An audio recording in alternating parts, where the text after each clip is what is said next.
Okay, so the topic is working capital management, and the decision is liquidity decision. Okay, so working capital management, the firm's investment made in current asset, it is measure of firm's liquidity position. As I already told you, the last short term decision is liquidity position. Liquidity से क्या मतलब है? How much a company is liquid. Liquid यहाँ पे मतलब वो हो गया in the form of cash. कि company, how quickly company can convert its asset into cash, or how much a company is having a cash in its hand or in its bank.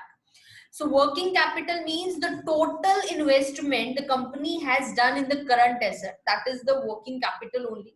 So there are, you can see is particular working capital say, as we already done one presentation of this on this particular topic. तो उन students को या आपको इस बारे में थोड़ा बहुत पता चल गया होगा.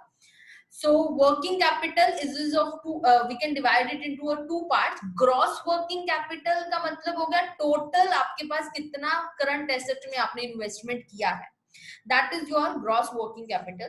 And the second one is net working capital. That means current assets minus current liability. Whatever is the difference company is having, that is net working capital. So these are the two, gross and net. So now there is one very important operating cycle, or we can say circular flow concept of working capital management.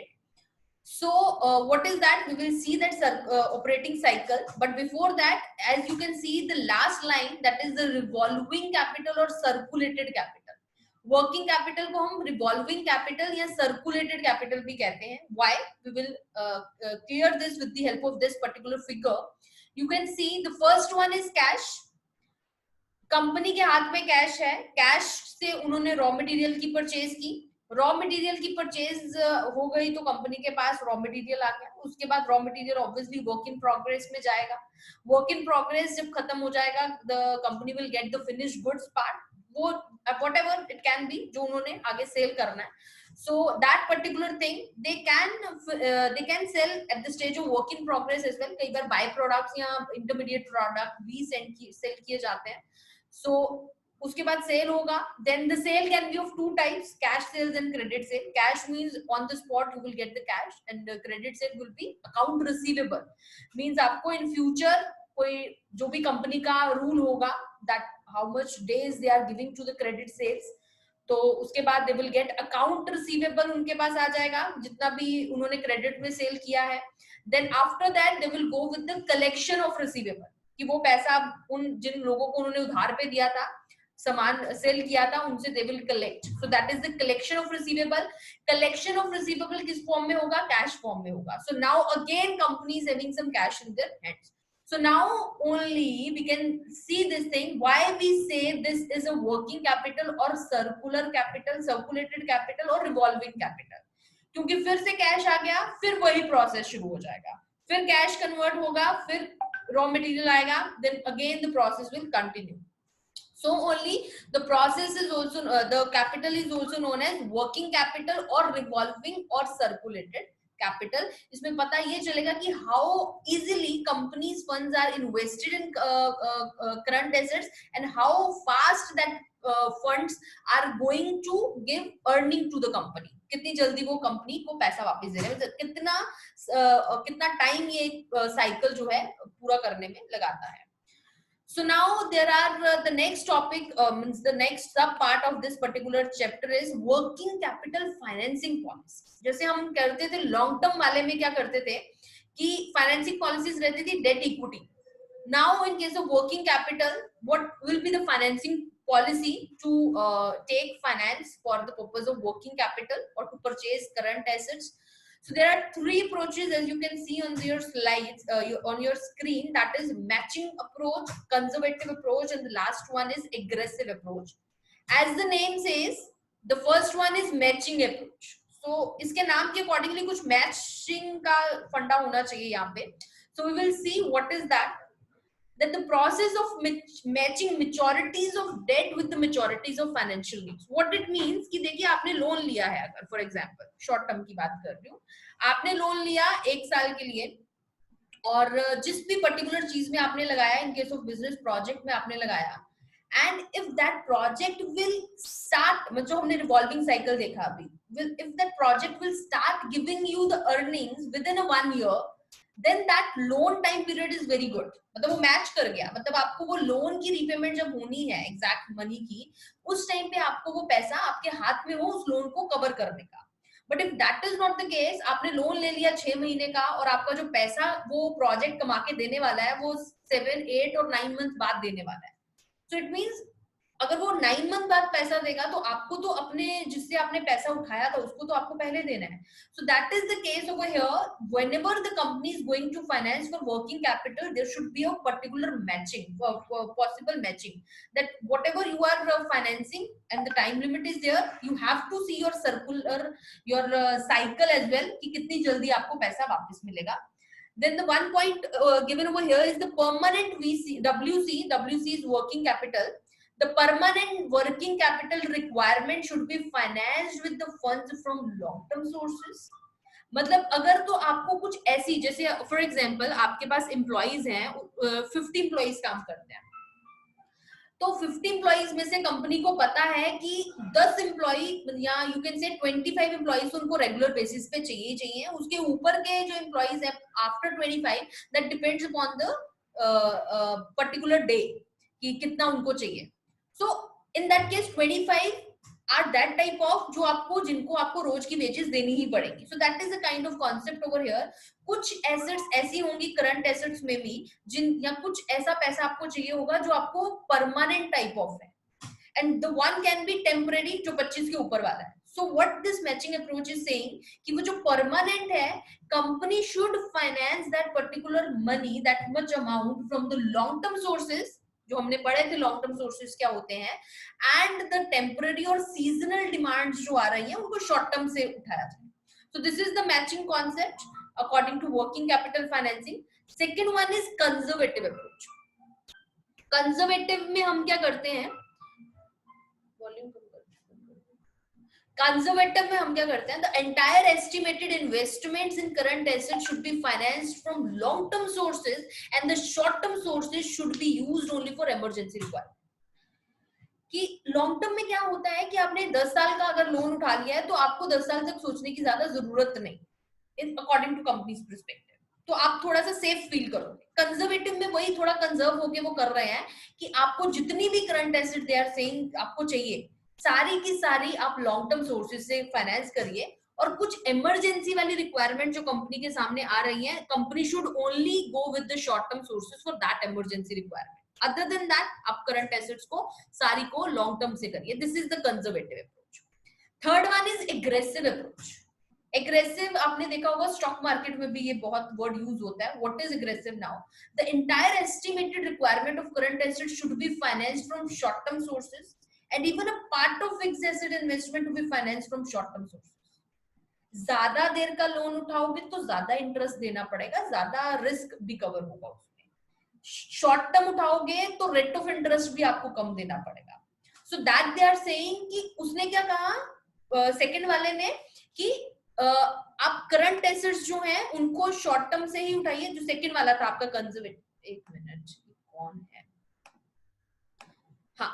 So what we did in the matching में था short term वाली को short term से उठाइए, long term वाली को long term से उठाइए।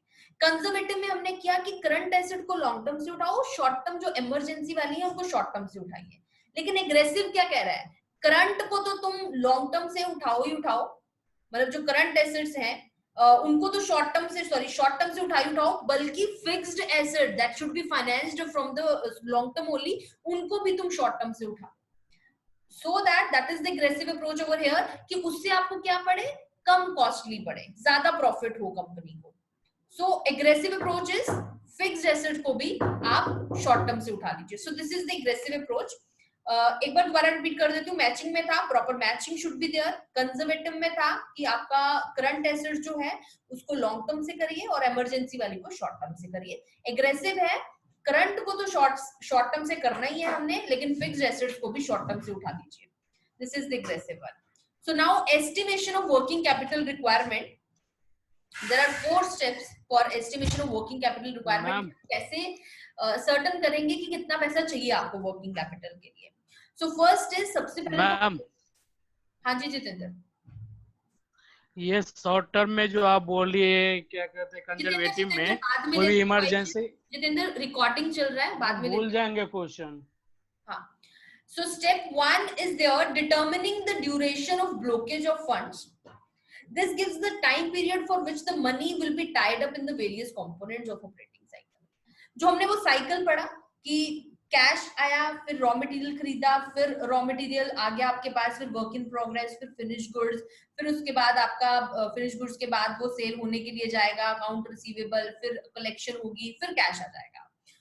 So that they are saying कि आपको पहले स्टेप में ये देखना है कि हर उस जो टोटल 8 steps were there, उन every 8 steps में how much duration of blockage of funds is there in each particular step.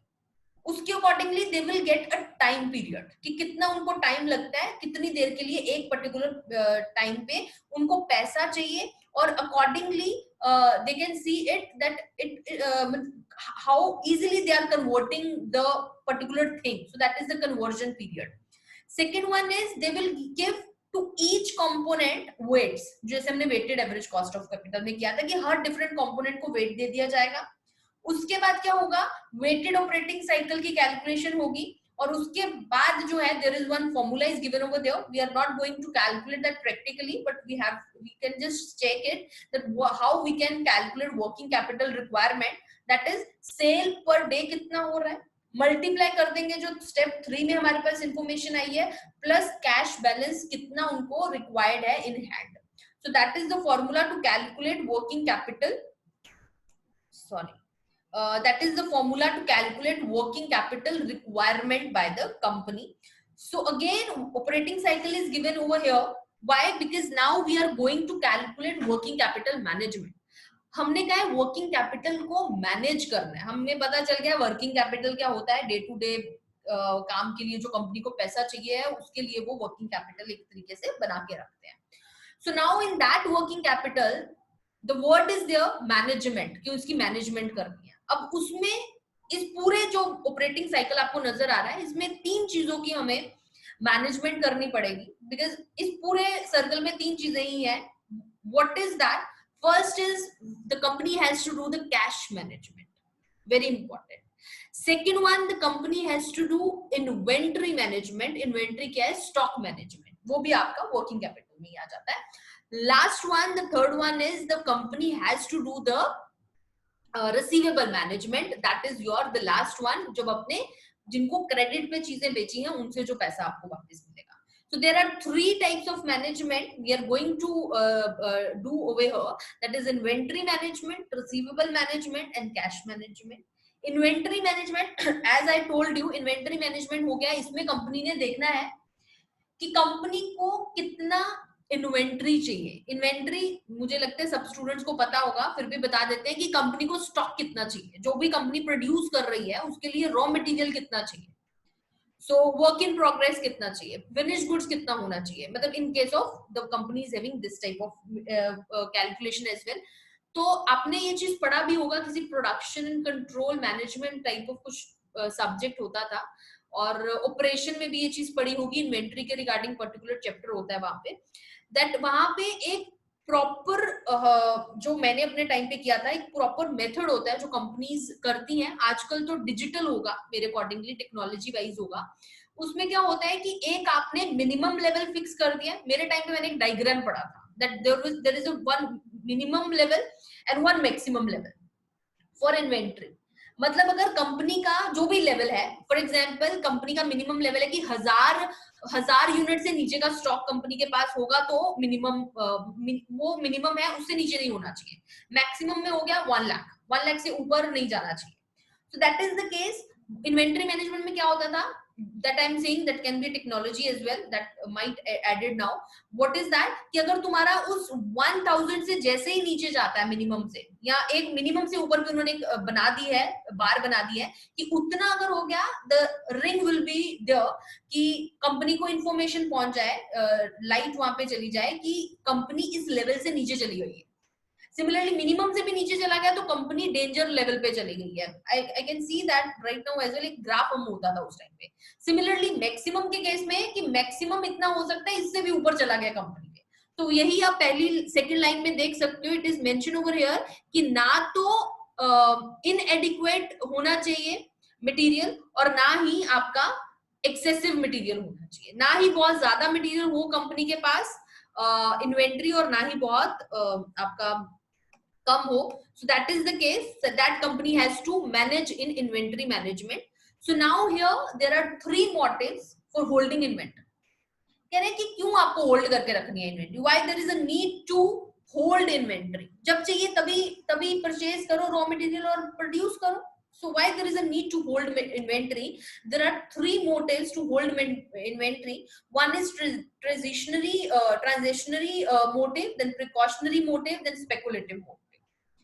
What is transactionary motive? As the name is, transaction से related है.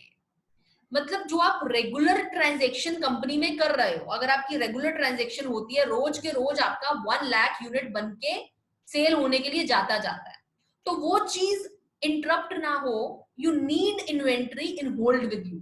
So that is the first one, transitionary motive, that the transactions are going on in a company that should be uninterrupted. Second is precautionary motive. Precaution हो गया, as the name is saying, आपको कुछ precautions रखना है company को. Precautions क्या? जैसे अभी अनसर्टनिटी हो गई है कोरोना के केस में, so that wise कुछ भी uncertainty can arise. So अभी we cannot export, import और हम purchase में बहुत problem है.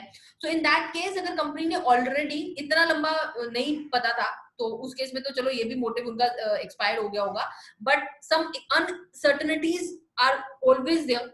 तो उसके लिए कंपनी को एक अपना होल्ड करके रखना ही चाहिए, ताकि कोई भी अनसर्टनिटी आए तो कंपनी के पास एटलीस्ट उतना जो अमाउंट है, उतना जो वॉल्यूम है इन्वेंट्री का, that should be there with the company.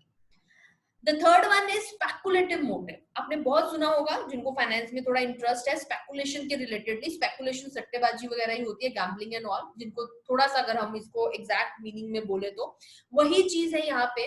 जैसे वही again I am taking an example of कोविड-19 ओनली. व्हाट इज देयर, क्या किया लोगों ने जब कोविड का वो पहला वाला अनाउंसमेंट हुआ कि 21 दिन के लिए बंद हो जाएगा, लोग क्या करने लग गए, भरने लग गए अपने घरों में चीजें.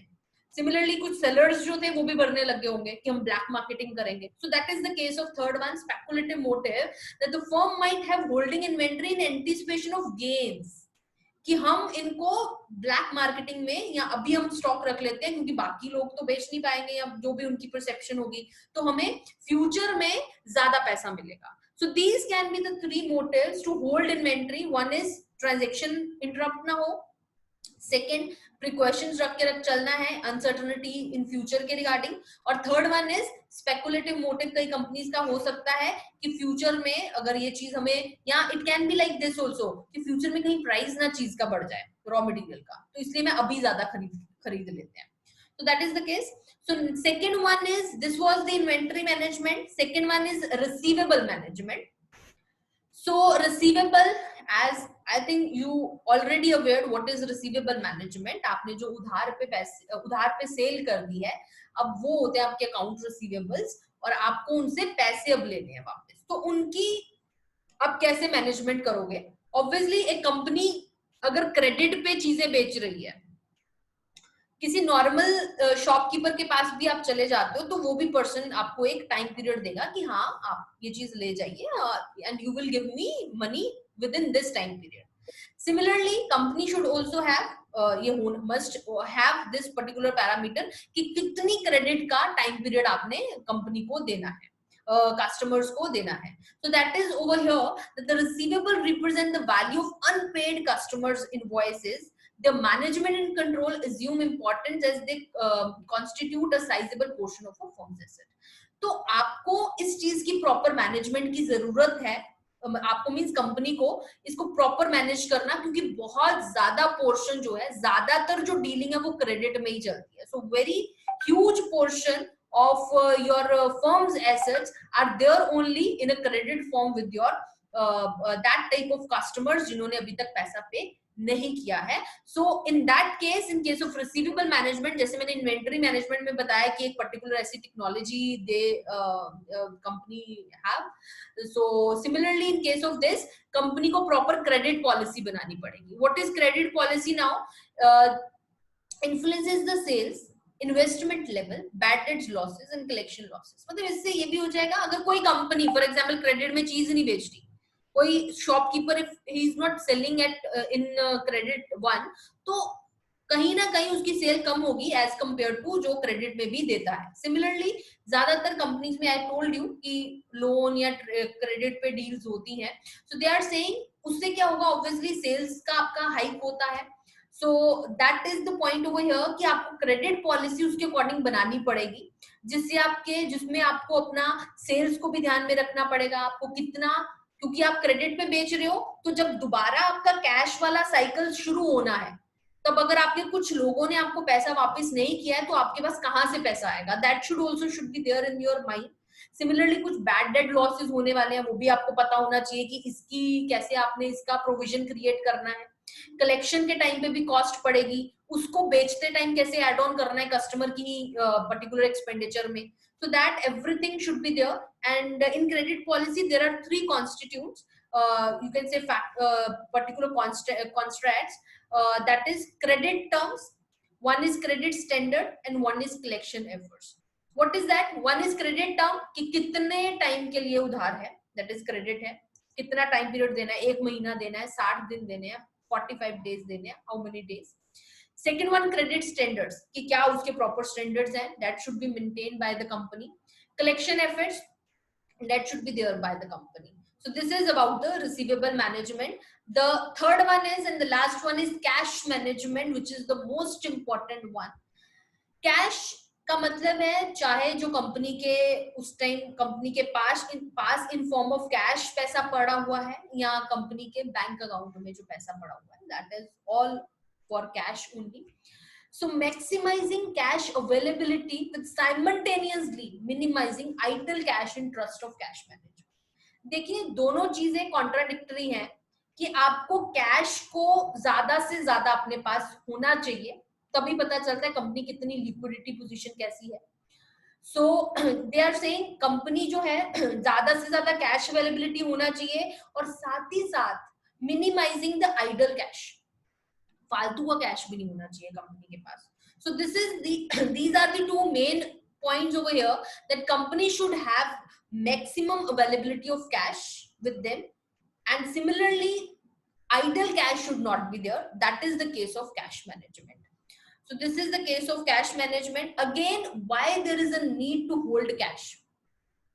So again वही तीनों मोटिव है, transitionary, precautionary and speculative. Transitionary हो गया, कैश क्यों होना चाहिए, क्योंकि डेली बेसिस पे आपको कैश चाहिए. कुछ ऐसे वर्कर हैं जिनको डेली पेमेंट होती है, रॉ मटेरियल अगर डेली परचेज हो रहा है, डेली पेमेंट होगी, तो आपको उस केस में आपके लिए क्या है, कंपनी के पास ट्रांजेक्शन इंटरप्ट ना हो, you should have, company should have proper cash in hand.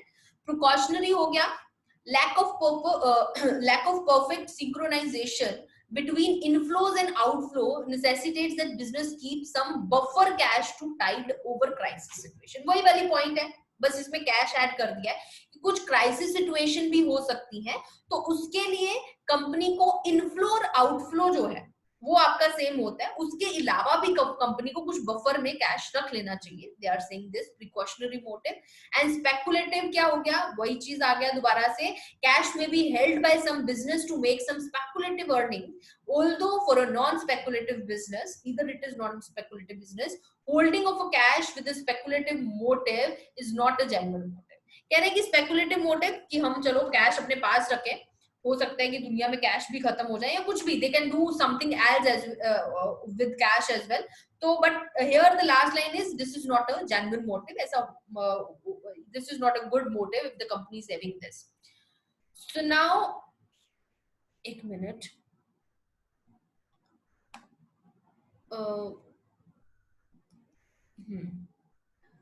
So the principles of cash management.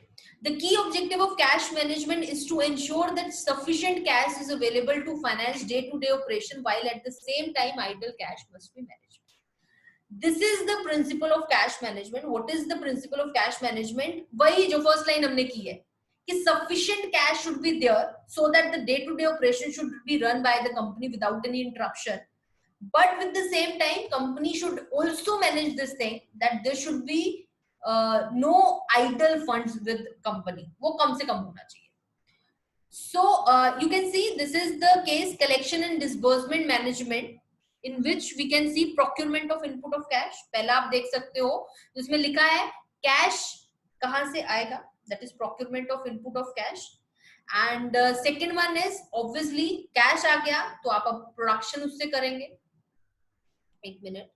उसके बाद आपका क्या है, credit sales of output. Credit में सेल्स आपकी हो गई जब आपकी जो चीज है, आपका जो फिनिश्ड प्रोडक्ट है वो तैयार हो गया. उसके बाद आप क्रेडिट पे आपने सेल्स कर दी. उसके बाद लास्ट में what is the case that you are going to recover your cash from the debtor. So again, when you recover the cash from the debtor, you will again get some input of cash.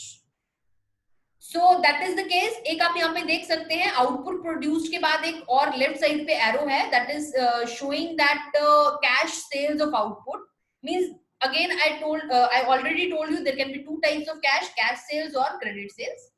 So that is the case over here कि cash sales होगी तो सीधा वो दोनों stages नहीं आएंगी, सीधा आपका प्रोक्योरमेंट आपके हाथ में कैश दोबारा आ जाएगा. But if it is not cash sales then you will go with, if it is a credit sale के बाद आपका क्रेडिटर से डेटर से आपको कैश भी लेना पड़ेगा. सो this is the case in case of cash management, collection and disbursement management, where we can see that 4 points are there. So now again, so cash management focuses promptly on maximizing the availability of cash through quick collection and slow disbursement. देखिए दो चीजें हैं इस word में जो इसमें भी है, उसमें ये है कि आप जो है जहां से आपको कैश कलेक्ट करना है मींस फ्रॉम योर डेटर, वो जल्दी हो, वो जल्दी काम हो, जिससे आपका अगर आपको 30 दिनों में बंदे जो आपके डेटर था उसने पैसे देने थे तो वो आपको जल्दी पैसा दे. उससे पहले दे दे तो बहुत बढ़िया है लेकिन 30 डेज में तो दे ही दे. सेकेंड उसने लिखा है स्लो डिसबर्समेंट मींस एक तो हुआ आपके पास जो पैसा आना है, so that they are saying जो पैसा कलेक्शन होनी है जो आपके पास आना है that should B quickly. And second one is जो डिसबर्समेंट है, जो आपने उस कैश को आगे डिसबर्स करना है वो धीरे धीरे हो. धीरे धीरे क्यों? ताकि आपके पास से कैश जो है वो जल्दी ड्रॉप आउट ना हो. So this is the case of your cash management, and so there were 3 only: cash management, receivable management, and inventory management. So this is all about working capital management. Okay ji, so questions ले लेते हैं, plus आप अपना video on कर लीजिए.